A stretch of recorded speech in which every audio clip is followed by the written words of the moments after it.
तो hello guys, मेरा नाम है सागर। तो मरमेड की इस एपिसोड की स्टार्टिंग में हमें दिखाया जाता है एक छोटी सी औरत को लेकर वो इन सारी चीज़ों को नकार देगा और वो इस चीज़ को मान लेगा कि भाई उसके भाई को प्रेसिडेंशियल कैंपेन छोड़ देना चाहिए सिर्फ एक औरत के लिए। मुझे नहीं लगता वो इतना ज़्यादा इमोशनल इंसान नहीं है ना, वो स्टार्टिंग से इतना ज़्यादा इमोशनल था। और मुझे स्टार्टिंग से ये चीज़ लगती थी कि वो जो मैटर है, जो ये सारा मैटर है, वो इतना ज़्यादा सिंपल नहीं है।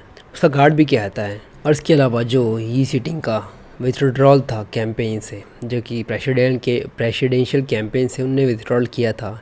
और इसके अलावा जो गैस स्टेशन पे हुआ था वो एक्सप्लोजन, उसका भी कम्प्लीटली उन्होंने क्लियरलीफाई कर दिया था, जिससे आप काफ़ी ज़्यादा सपोर्ट किए थे। और मुझे लगता है इस तरीके से उसे काफ़ी ज़्यादा पब्लिक सपोर्ट मिला होगा सामने वाली पार्टी को, अगर हम इसी तरीके से करते रहे तो। लू चाय पीते हुए कहता है ये जुनजिन इतनी आसानी से इन सारी चीज़ों को नहीं जाने देने वाला। और बात रही ये शिंगटिंग की, तो मुझे इस चीज़ के बारे में पक्का पता है कि वो प्रेसिडेंशियल पोस्ट में दोबारा वापस आ जाएगा जैसे ही लास्ट डे आएगा वोटिंग का। मतलब वो लास्ट वीक आएगा तो पक्का उस वोटिंग लिस्ट में दिखेगा ही दिखेगा। और इन सारी चीज़ों को हमें इतना ज़्यादा लाइटली नहीं लेना चाहिए। तभी एक बंदा कहता है मुझे लगता है कि हम इन सारी चीज़ों का फ़ायदा उठा सकते हैं सर, अगर हम शाओ येनिन की वो सारी चीज़ें जो भी वो सब कुछ कर रही है, अगर हम फ्लेम में थोड़ी सी और हवा दे सके तो ज़्यादा फ़ायदेमंद होगा। और बात करूँ मैं शाओ येनिन की, तो मुझे इस चीज़ के बारे में पक्का पता है। मैं उसकी पर्सनैलिटी को काफ़ी अच्छे तरीके से जानता हूँ। जब उसे कुछ चीज़ चाहिए तो वो उन सारी चीज़ों को इतनी आसानी से नहीं छोड़ती, भले ही सिचुएशन कैसी भी हो। हान कहता ठीक है, अगर तुम्हें ऐसा लगता है तो तुम कर सकते हो। और बात रही ये शेंगोंग की, तो जैसे ही ये जुनजिन उससे ब्रेकअप करता है, उसे छोड़ देता है, मैं पक्का उससे जल्दी से जल्दी शादी कर लूँगा।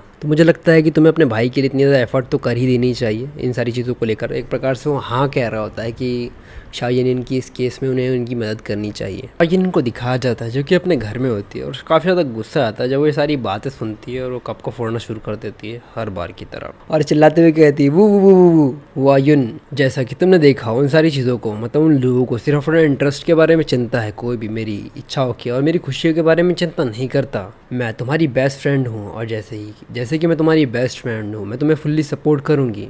मुझे पता है तुम्हें एक बहन की ज़रूरत और मैं उन सारी चीज़ों में बेस्ट हूँ। मैं कल तुम्हारे साथ शॉपिंग पे चलूँगी पक्का। मुझे बस बता दो तुम्हें कब मुझसे मिलना है। और बात रही ये शेंगोंग की, तो वो बस एक पॉइजनस स्नेक है। और हमें दिखाया जाता है एक लड़की को जो कि सामने से शाओ येनिन से बात कर रही होती है। वो कहती है उप्स, मुझे इस चीज़ के बारे में पक्का पता है कि वो एक अच्छी इंसान नहीं है, तो हम कल मिलते हैं। और ये कहते हुए फ़ोन काट देती है और वो कहती है शाओ येनिन इन सारी चीज़ों पर कभी भी गिव अप नहीं करने वाली, उसे पक्का ये जुनजिन चाहिए ही चाहिए। तो सामने जो बंदा बैठा होता है, अब इसके बारे में मुझे ज़्यादा नहीं पता, लेकिन वो बंदा कहता है प्रेसिडेंशियल पोस्ट डे के पहले जो वो पीरियड होगा जहाँ पर इलेक्शन की वो। तो ये एपिसोड यहीं तक। अगर आपको ये एपिसोड पसंद आया हो तो प्लीज़ लाइक और कमेंट करके ज़रूर बताना कि आपको ये एपिसोड कैसा लगा। और अगर आप चाहते हो कि मैं इसी प्रकार की और भी बढ़िया बढ़िया एक्सप्लेनेशन लाऊँ तो चैनल को सब्सक्राइब करना मत भूलना।